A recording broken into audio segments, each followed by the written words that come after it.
Today I'm attempting to visit 8 independent bookstores in Colorado, all in the Denver area, only using public transportation, specifically only the train system. Independent Bookstore Day is coming up later this month, and we've got a little passport of all the places. The goal is 10 total. I've already done one when I picked up the passport, and I'm doing another one next weekend when I go to Colorado Springs. So if today I can get 8, then I will have gotten the full 10, which means that I get entered into a thing, which probably means nothing, but to me it's a goal, and so I want to meet it. But if I forgot anything in this intro, I'll come in and voice over because I have to go and catch my first train of the day. So with that, I packed up my bag, including a second tote bag if needed for books, my Kobo for reading on the train, 2 granola bars, ear pods for time spent walking, and then I have a little water bottle bag and, of course, the passport.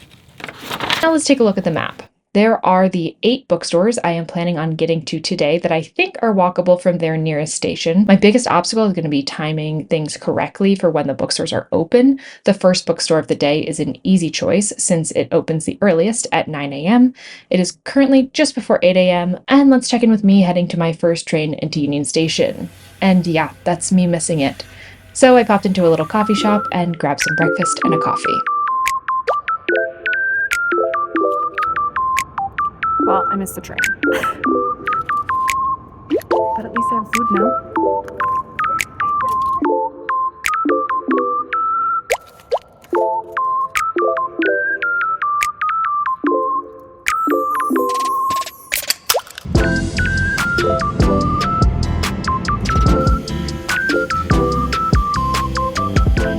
I got my train to Union Station and then had to find the E line, which I assumed was at Union Station but was actually a short walk away. I was most paranoid about not being able to figure stuff out like this during this day, but I saw the sign quickly and made it over there.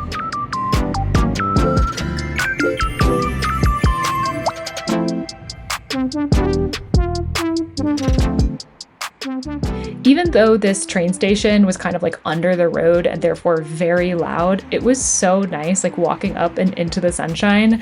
And then just the neighborhood itself was so cute.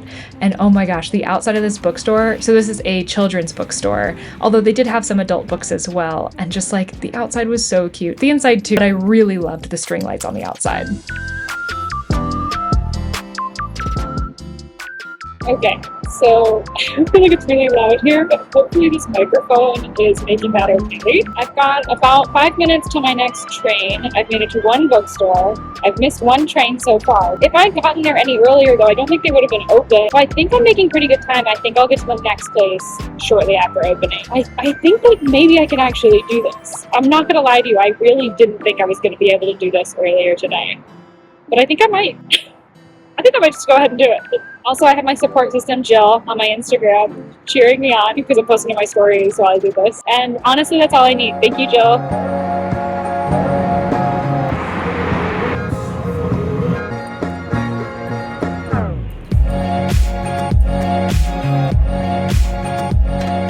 So Google says that this one's about a 13-minute walk from the station, and the place opens in 9 minutes. So actually, I'm kind of glad that I missed that first train. Well, no, I think that it really just didn't matter in the end, because I either would have gotten a coffee there or would have gotten a coffee at like this stop or the last one. So it would have been fine either way. But it's nice to know that I didn't like ruin this for me immediately. Also, I've already had way more coffee than I usually have because I got a large, and I'm feeling amped right now.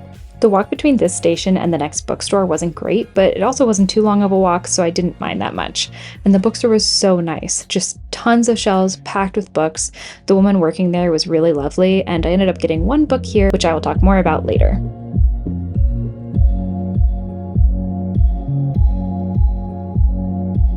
So I can't decide if I want to try to get the Littleton bookstores next. There's 2 there at 2 different stations. Or if I go all the way up and then try to get the one that's out near Golden, which is, I think, the farthest walk that I have from the station and probably the least pleasant, if I'm being honest. Because the problem is Riva's Rainbow doesn't open until 1 p.m. That's when their grand opening starts. But if I'm able to get all of those, then maybe I could get to, there's a silent book club happening at a bookstore near Union Station that I wouldn't mind going to, and I might have time.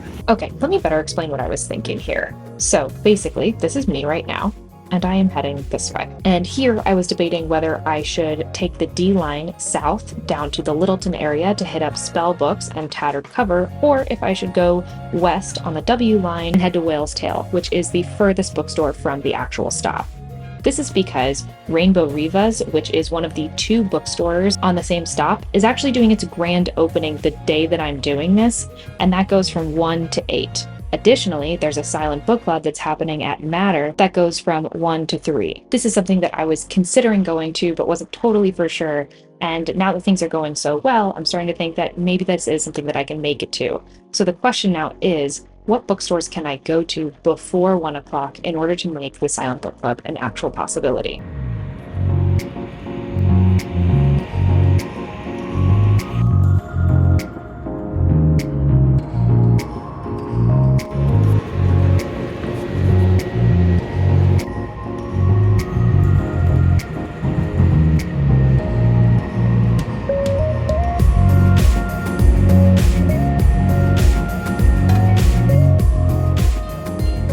This train is not in service.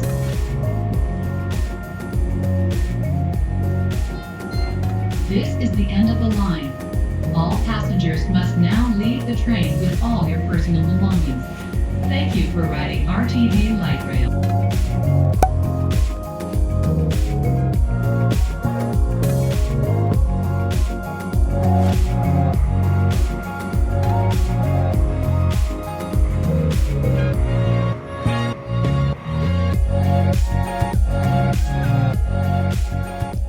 This walk from the station was definitely my best of the day.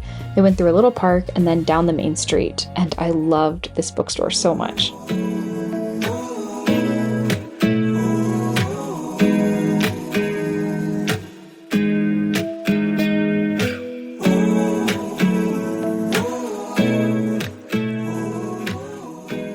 I loved that bookstore. I probably shouldn't have gotten 2 books for my 3rd bookstore of the day, but here we are.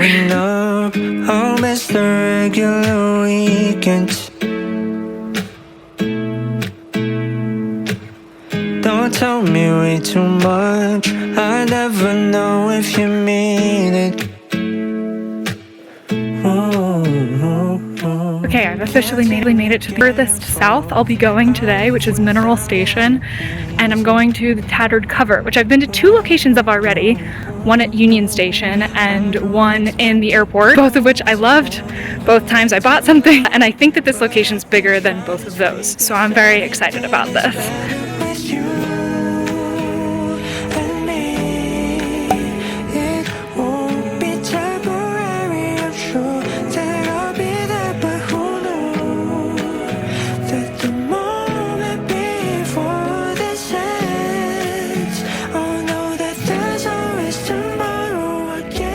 The vibes of this bookstore were amazing. There were comfy chairs to sit and read, there was a spot for author events, and I almost bought a t-shirt, but they didn't have my size. But I'll definitely be coming back. I'm trying to show you all the things in my head. I wanna be something you wouldn't regret. On lonely nights, the lows, the highs, I know. At this point, I was feeling really good about my timing, but really nervous about my phone battery because it was my source of navigation and how I was filming. So once I made it back downtown, I stopped by an AT&T store and bought a power bank and then headed to Silent Book Club. Wanna give it my all for you. I hardly got any footage inside this bookstore except for this terrible close-up of me reading because it felt weird to film other people silently reading, but it was great, and I ended up going out for a drink with a group of people after this because I am in no position to say no to even the slightest possibility of new friends. But I headed out after that first drink knowing that I still had 3 more bookstores ahead of me, and honestly, I still felt great about my timing even though I definitely shouldn't have.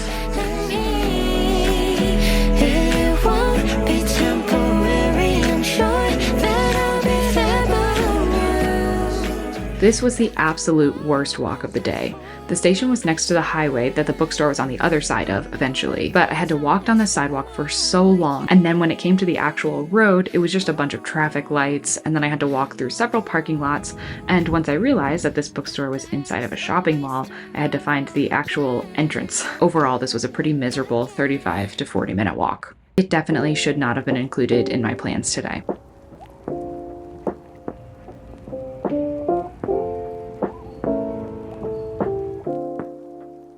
I realized during my walk back when I put in the next bookstore and saw how long it was going to take to get there that I would not make it before closing unless I could make the next train that Google Maps definitely said that I would not make. So I half ran, half sped walked that long way back and barely made it in time. At this point, I was sweaty and hungry and tired, and I realized that even though I had made this train, I probably couldn't make it to the 7th bookstore before it closed. I sulked for a while, but during this long train ride back towards downtown, I continued to look at the map and how much time I had and decided there was still enough of a chance to go for it.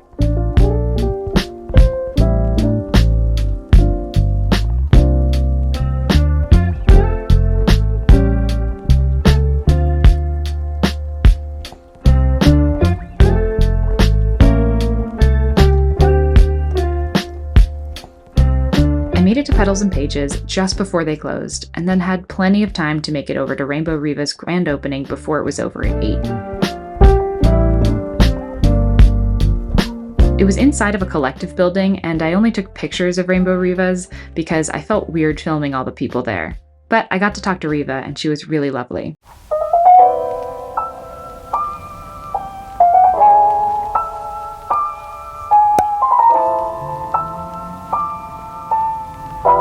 Stand clear.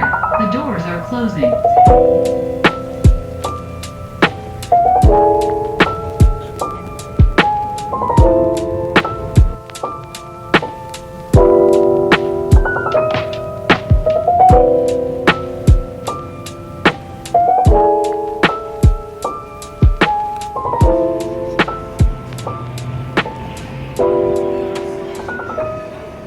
I did it.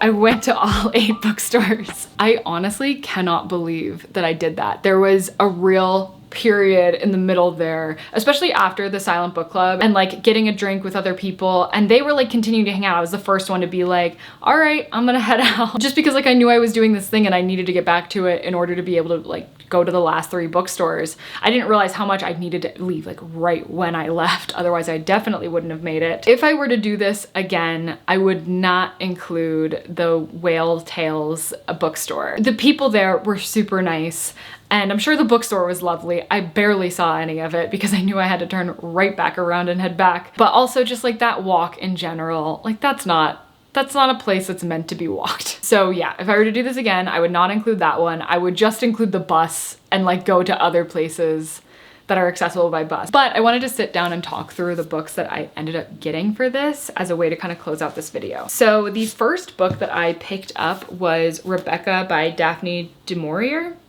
which I got from the Book Cranny, which was so lovely. I really liked their place, and I could have stayed there for so long looking through all of the used bookshelves. And there's like something about the number of mass market paperbacks that were on those shelves that just like, it just felt like a place you could just like breathe and be happy. Also, I really loved this. When I actually like went and purchased the book at the cash register, they had a number of different colored bookmarks up there, and she specifically picked one that would go with the colors of this book. It's like those details that really like make a place, you know? But I am very excited about this one because it's just like a classic thriller or like suspense novel that I haven't read, and I feel like I just kind of need to rectify that. Then the next bookstore that I got books at was Spell Books in Littleton, which I loved. I loved it there. Just like the feeling of that bookstore was so incredible.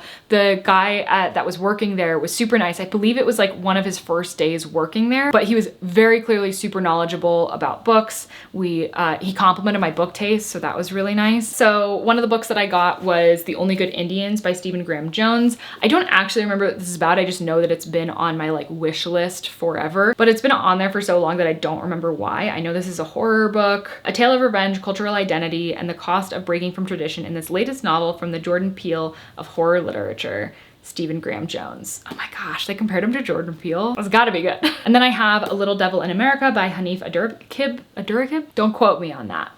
When I read this, I will clarify the pronunciation. So this title was inspired by a quote that Josephine Baker said, which was, "I was a devil in other countries and I was a little devil in America too." And it is a nonfiction that centers around like Black performance in America. I have heard incredible things about this. It has been like on all kinds of lists, but yeah, super excited about this one. This has also been, basically since the first time I heard anybody talk about it, it has been on my wish list on Storygraph, so I'm very happy to have it now. And then lastly, At Tattered Cover, which I believe was also in Littleton, although like another stop south, was Burnham Wood by Eleanor Catton. I haven't read anything by her before. I haven't read The Luminaries, but this book, it had been talked about a lot and I had been very intrigued by it, but then it was nominated for the Carol Shields Prize as well. And I really wanted to be reading prizes this year, but obviously just the timing, it being during the move, I haven't really paid attention, hardly at all, but I still really want to read this one from the prize, and then also Brothers, what is that book called? I'll put it here. I can't remember it for some reason, even though I was literally just talking about it yesterday. But those are the two that I think that I want to read from the Carol Shields Prize. And then also Brotherless Night, that's what it's called. And then also Brotherless Night is on the Women's Prize shortlist as well. So that's kind of a win-win. And I've heard like amazing things about it. A landslide has closed the Karawai Pass on New Zealand's South Island, leaving a sizable farm cut off, abandoned. This presents an opportunity for Burnham Wood, a guerrilla gardening collective that plants crops wherever no one will notice. If they can occupy the farm, they might finally break good and amass enough resources to set themselves up for the long term. I think that this will probably be the first one. Like I'm thinking about reading it this month in May, but also I'm kind of considering reading all of these in like their own reading vlog. Would you like to see that? Like this collection of books in one video? Let me know. But yeah, that is going to do it for this video. Thank you so much for coming on this adventure with me. I feel like I know so much more about both the train and also the indie bookstores that I have available to me, which is just a great place to be like a month and a half into moving. At this point, Indie Bookstore Day has passed us by. It took me a little while to edit this one, but I still had a lot of fun going to all the indie bookstores, and I hope that you enjoy watching this video. And if you did, please do consider subscribing, and I will see you in the next one. Bye! I'm scared of showing up. I'll miss the regular weekends. Don't tell me way too much. I never know if you mean it.